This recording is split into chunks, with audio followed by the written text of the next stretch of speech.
one of the big stars from this past weekend. What a moment for him. What a moment for European and Irish MMA. What a moment for the PFL, even though a lot of us here in North America couldn't watch it. The scenes were incredible. PC did a great job of covering it all for us, boots on the ground from afar. It was a bit of a roll of the dice coming off arguably the best fight of the year and the best fight in PFL's history. Conventional wisdom would say that you run it back right away. The timing didn't work out. He wanted his homecoming. He got his homecoming. He took a fight against a tough guy named Bruno Miranda, and he disposed of him in just 42 seconds. The walkout, the fight, the celebration, the post-fight interview, 10 out of 10, 10 out of 10, 10 out of 10, 10 out of 10. It was the type of night that you dream of. So let's talk to the man who was a part of it, who dreamed it all up and put it into reality, the great Paul Hughes, kind enough to join us. Hello, Paul. How are you? Hi, brother. Good to see you. Are you flying high? Have you come down? Nah, I'm on cloud nine, bro. I'm on cloud nine. You've talked about this. You've talked about this homecoming. You've talked about wanting this and doing everything in your power to bring a big show to Belfast. I would imagine even in your wildest dreams, you couldn't have scripted this, right? Like from everything to the performance itself to the aftermath. This has to be beyond your wildest dreams. Yeah, bro. I'm still pinching myself, to be honest. It usually does take me a little bit of time for it to sink in.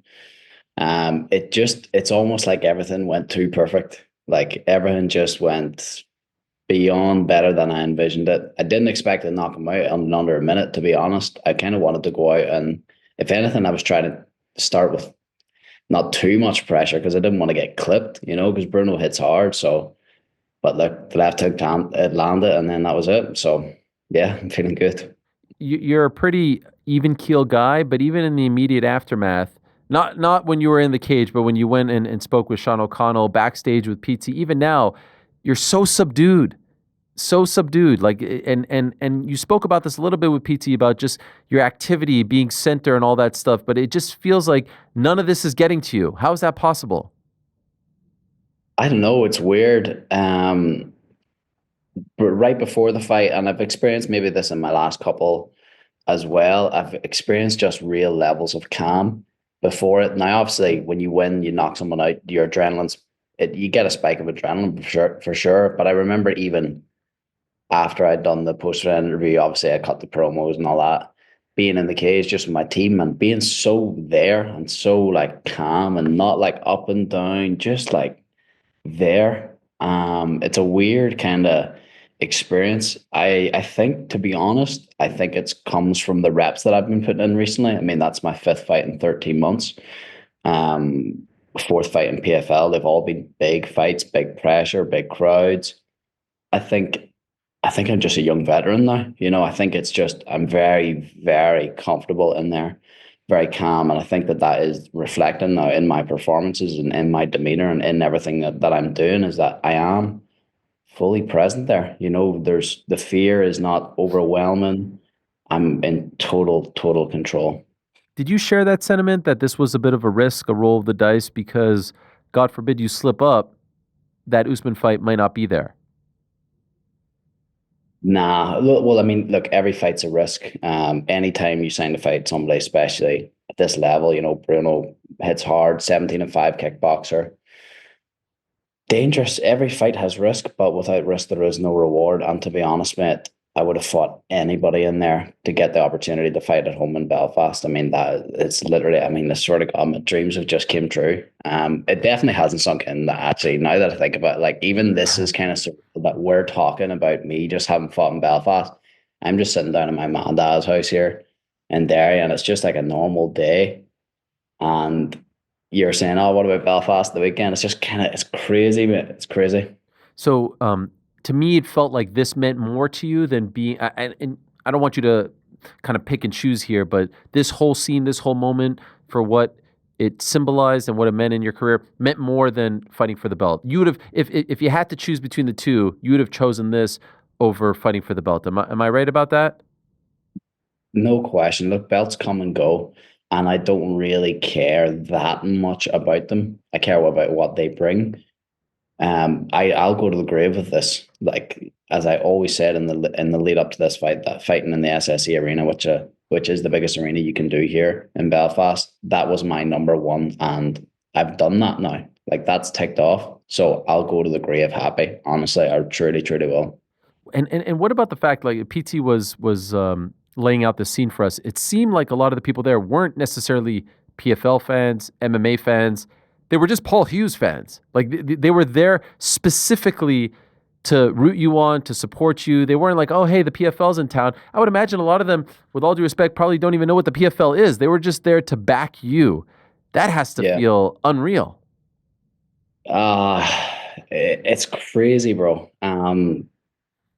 It really is. Literally just before I came on here, I just put up an Instagram story asking for people to send me like their best crowd reaction videos. And usually how it is, you have wherever it's at in the arena, you have a section where all your people are sitting. But the entire arena was my section. Like everyone reacted the same. So it's about what you're talking about. Everyone was there for me. And that is just out of this world. Like I would not have imagined that this time last year, having just signed to the PFL, that I would sell out the SSE arena, 7,000 people, basically single-handedly. I mean, as you alluded to, like people aren't familiar with the PFL yet because they've never been in Belfast. They've like it's new, it's the new kid in the block. So they're not that familiar. So they were largely there to just support me. So that was like, yeah, I mean, this moment here, the crowd in the background were just screaming. And on that, I'm actually glad that the camera pointed that way, because where it's pointing is the north tier. And I remember when I made my pro debut there 8 years ago, all of my friends and family were sitting in that north tier. That's why I jumped up on that side. And when I put my head down on the cage, it was just like I had this like whirlwind of an 8-year experience where it just all came together. Except this time they're all sitting in the same place, but there's 7,000 other people screaming my name, and the Olays at that point, you can't hear it there. The Olays are just going through the arena, and I just took that whole moment in. It was unbelievably special. Man, are you even thinking of anything in that? Like when you put your head down, what a beautiful scene that is. Do you have any thoughts going through your mind? No, I'm just when I put my head down, because I had that moment as I just said about. So when I put my head down, all I'm doing is listening. My head's in the darkness. I'm just listening to the ole, ole, oles. And it's just crazy. But even at that moment, as I said earlier, I'm not like crazy jumping around it. At that point, I'm centered again and I'm just taking it all in. So it's just like, ah, crazy, brother. Crazy, crazy.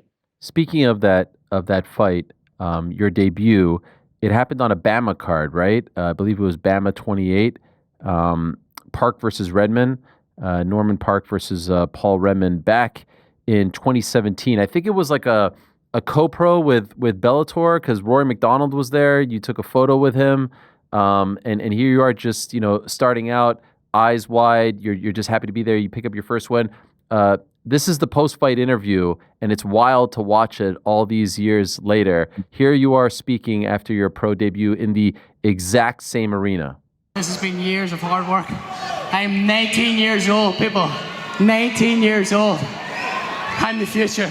I am the future. Well, this was the thing we said on the commentary. A very experienced man, very strong grappler, but from the moment that first knee went in, an incredible flurry of accurate work. Thank you, Rob. Here we go. Look at it up here. Let's see. What was it dropped him? What was the first? It was the knee first, and then you just didn't let him off the hook. A flurry of incredible punches. Damn, that looks good. That looks good. Well, Paul, as you said, just 19, an incredible way to start your Bama career. Well done, young man. I'd just like to thank my coaches, Davey Patterson, and all my teammates. And I'd also like to say happy birthday to my dad. It's his birthday today, so wherever he's at, happy birthday to him. What do you think of when you see that?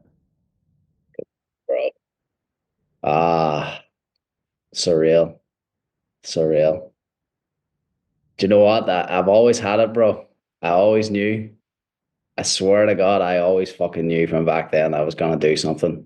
I swear to God, I thought I was going to be the best fighter, undeniable, pound for pound, by the time I was 25 years old. I swear to God, I believed it. Took a little bit longer, but I'm gonna get there someday. Man, it's great. Like that kid, everything that he's been through since then, right? Like the handbrakes, the ups and downs, to Yeah. end back in there at the same arena. This is the photo with Rory McDonald. Today was a good day, 1-0, baby. 428 weeks ago, same arena. I mean, this is the stuff of movies. Yeah, that was 90 seconds. I got it done that night, and then 42 this night. So there's something special about the SSE Arena. You said right when the mic was given to you in the post fight interview in the cage. What a freaking promo that was! I mean, a totally different vibe than the one we just showed. The fire. In fact, let's watch that one together, can we? This was magic. Here you are talking to Dan Hardy seconds after the win. Usman Nurmagomedov! You can run, you can try to delay this rematch as long as you want, but your day is f***ing coming.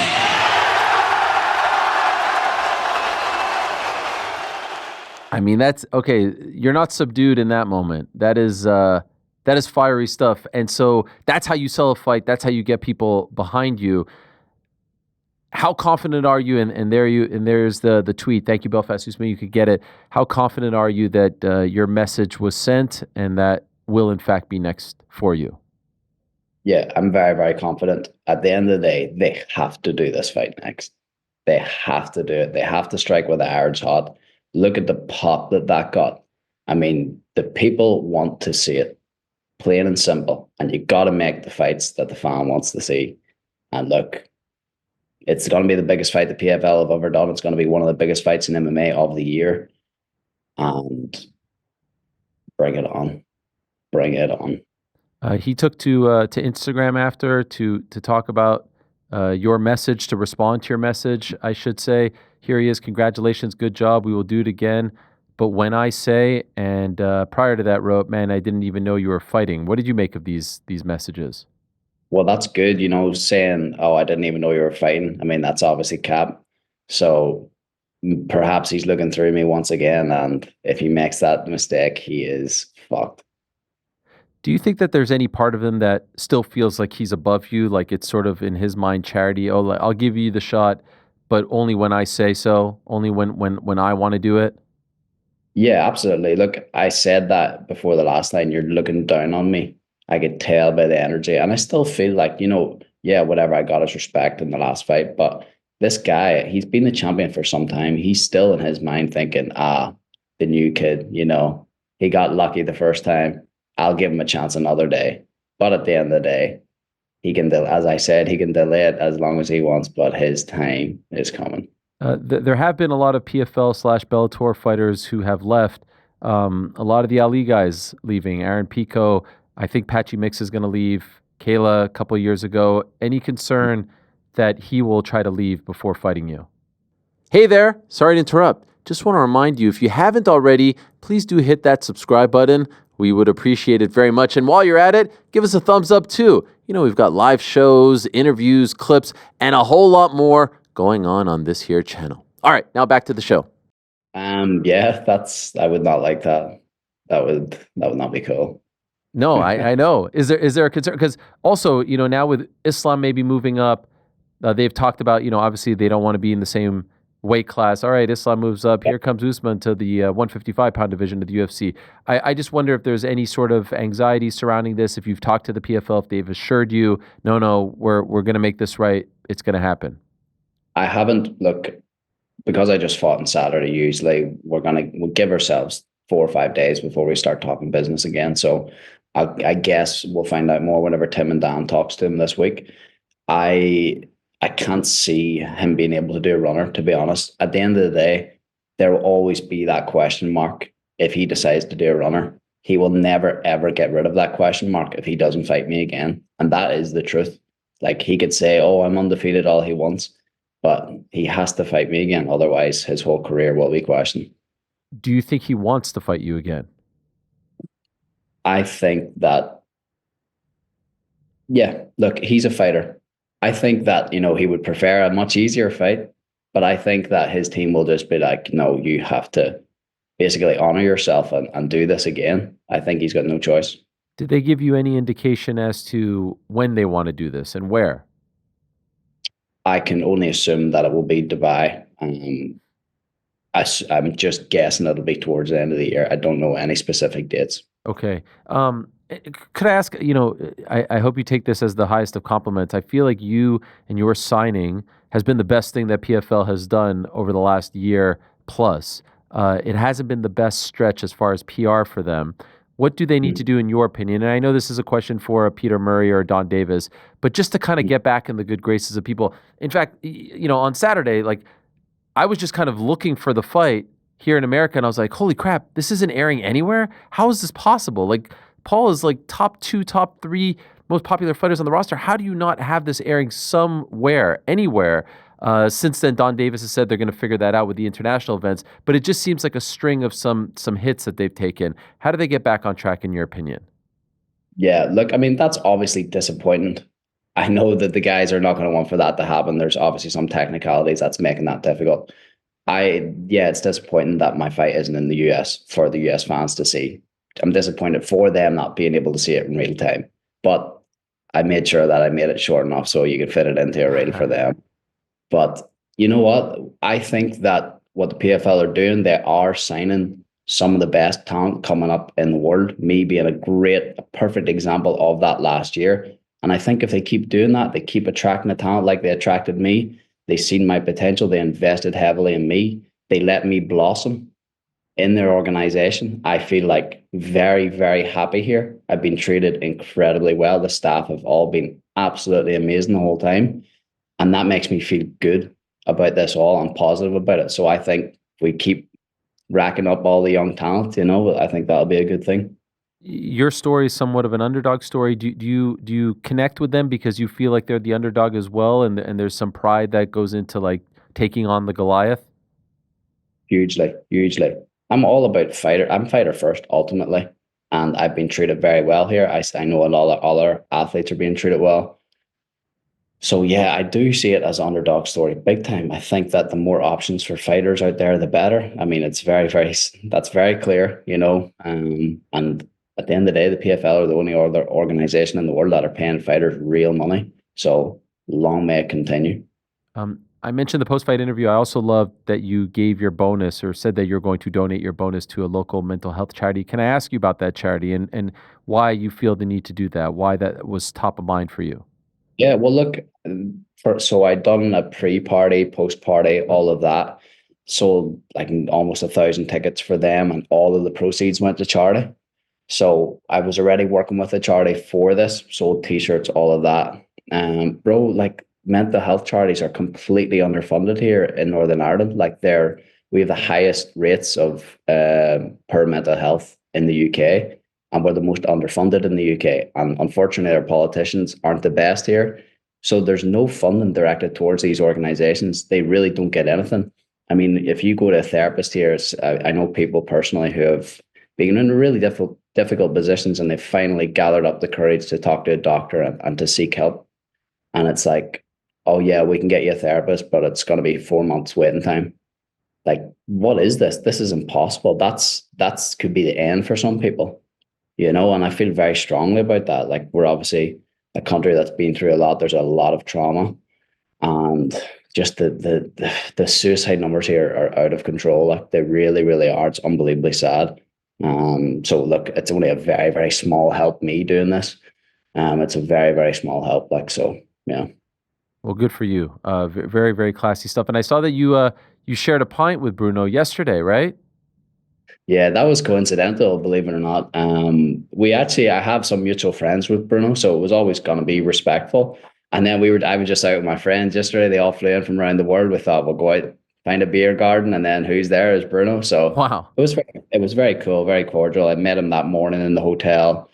Very, very respectful. I have nothing against the guy. Why would I? It's just competition at the end of the day. He had a great opportunity ahead of him. Of course, he's going to take it. And, I was the victor that night, and that was it. Did you train together way back in the day?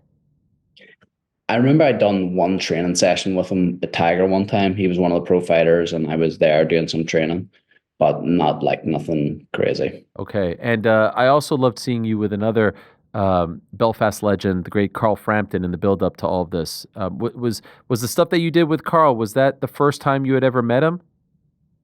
I'd met him a couple of times before, briefly, not for long periods of time. So I didn't really know him that well until the conversation. We got a real long time together shooting that piece, and it was such a privilege. Honestly, it really, really was. I'm such a huge fan of Carl. I have for years. Just mostly how, like, obviously his boxing ability, but mostly how he's carried himself.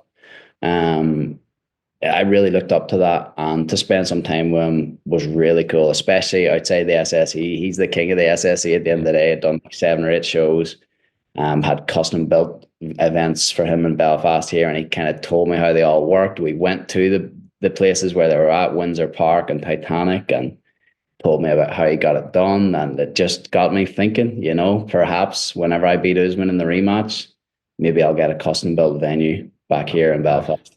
That would be true. So, in your mind, when do you think this happens? Fall time? I think I've heard around September, October, there's a show planned for Dubai. Okay. That's what I want on that. And that would be perfect, right? That's in 4.5, 5 months. Perfect. Amazing. Well, delighted for you. Well done. Congratulations. What a scene it was. And like I said, you nailed every single part of it, from the walkout to the fight to the post-fight, the celebration. Everything was just tremendous. Way to get it done. And by the way, what a freaking day for your guy, Tim Simpson, for the Chosen group, right? I mean, earlier in the day, you do that, and then Jack Della. I mean, the guy's flying high. He's got a ton of champions on the stable. Pretty cool to see. Yeah, well, he's got a good eye for talent, clearly. And what a fight by JDM, fripped me. Unbelievable. Yeah. So it'll be Chosen versus Dagestan for the next one. JDM, Islam, myself, and Usman. That's right. That's right. I didn't think of that. That's brilliant. Yeah. I love that. Tag team match. By the way, any burritos in the celebration? Oh, I had one. I was blocked last night in Belfast. Went straight down, munched it. Well done. Great. Do we have a sponsorship on the table? Just the black card? They haven't given me a fucking black card yet. I'm pissed off. What? We've started doing, I swear to God. I'm not even sending them this clip either anymore. I'm done with it.